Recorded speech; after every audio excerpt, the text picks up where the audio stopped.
Hey everybody, Nick Espinoza, your chief security fanatic here. And in Tesla news, their full self-driving mode just really isn't ready for prime time. And before I dive in, I've got to get this out of the way. I do not care if you're a Tesla owner. And every time I do anything on Tesla, all of Elon Musk's fanboys or Tesla fanboys come out of the woodwork and I just get harassed left and right. But I've got to talk about these things. I was literally called at one point the stupidest man on the internet, and I just want to have a conversation on this because if you're a Tesla owner and you love your vehicle, I think that's great.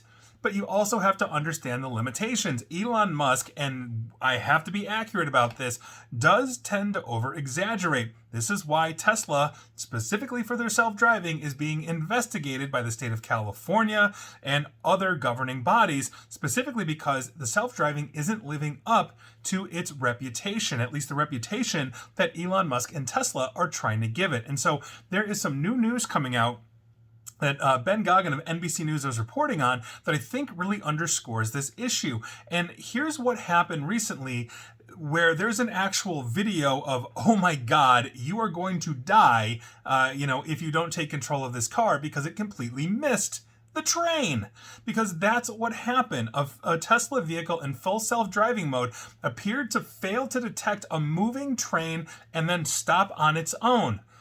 And the video is basically just this massive chaotic event that has been viewed millions of times on social media. And if you haven't seen that video, I'm going to see if I can grab a link to it, and put it in the comments. But man, it is terrifying, especially if you were behind the wheel, if you put yourself in that position. Now, the car's owner and driver, Greg Doty II, talking to NBC News, says that while he takes responsibility for the accident, he also believes that the self-driving technology in his Tesla basically is defective. Quote, I was the only one in the car.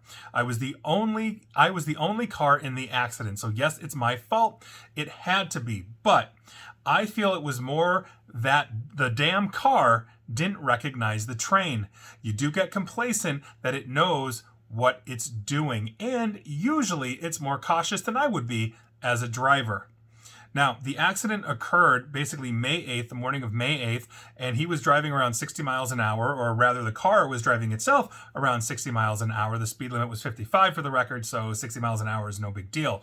Now, according to Doty, the police report associated with this incident basically confirmed all of that. Now, nice part about Tesla is that drivers can request crash reports from Tesla. Those are generated using basically data individual cars send to Tesla's servers. And so there you go. That's exactly what he did, and Tesla obliged. Now, in the video, you can see the car just moving along at 60 miles an hour towards a railroad crossing with a moving train on it.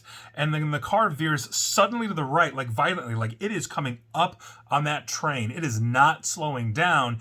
And then basically it slams into the railroad crossing arm. It skids off the road. And according to the video, basically from the car and the police report, conditions were foggy. You can see fog essentially in the video. But here's the thing, the dash cam video of the crash, you can actually, if you're a human with eyeballs on it, you can see the boxcars of the train moving. You can see in the fog the flashing red lights of the warning system that is at every railroad crossing. And so that's obviously a huge issue. And you can see that at least 5 seconds before, basically you're right on the tracks. And so the Tesla failed to slow down as it approached the train, and so he slammed on the brakes, manually took control, and that's when you see the car rip out, hit the thing. I mean, it's absolutely insane. And if he had fallen asleep behind the wheel, or he was inebriated and he was just letting his Tesla drive him home, he would have been dead.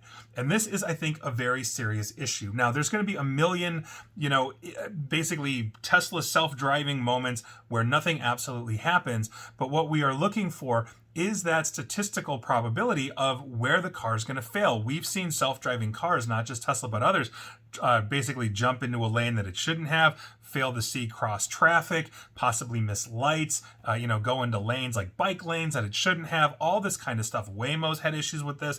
It's not just Tesla, but Tesla obviously is at the forefront of this as they are the largest EV and self-driving promoters around. And so this is a huge issue. And so the only point here that I've got is, if you're a Tesla owner, understand this isn't ready for prime time. That if you're letting it self-drive, okay, but understand that it's not going to be great in all conditions. If it's sunny out and, it's completely dry and there's excellent visibility all around, it's probably going to do pretty good. But, you're getting here in Chicago in the winter. Are you going to trust an AI over an experienced driver that's driving through icy roads and snow? If it's foggy out, are you going to trust that more than your human eyeballs that has experience doing these kinds of things? I wouldn't, at least not yet. And so we're going to see where this goes. I'm expecting your hate mail. It just is what it is. But I honestly think that if you're driving one of these, it's not ready for prime time, and you can't say you haven't been told at this point. And please like, share, follow me here on Facebook and Twitter at NickAESP, where I will hear your comments. Same with YouTube as well, where I tend to get them. And as always, stay safe, stay online, and please attempt to stay private and safe if you're letting AutoDrive take the wheel. Take care.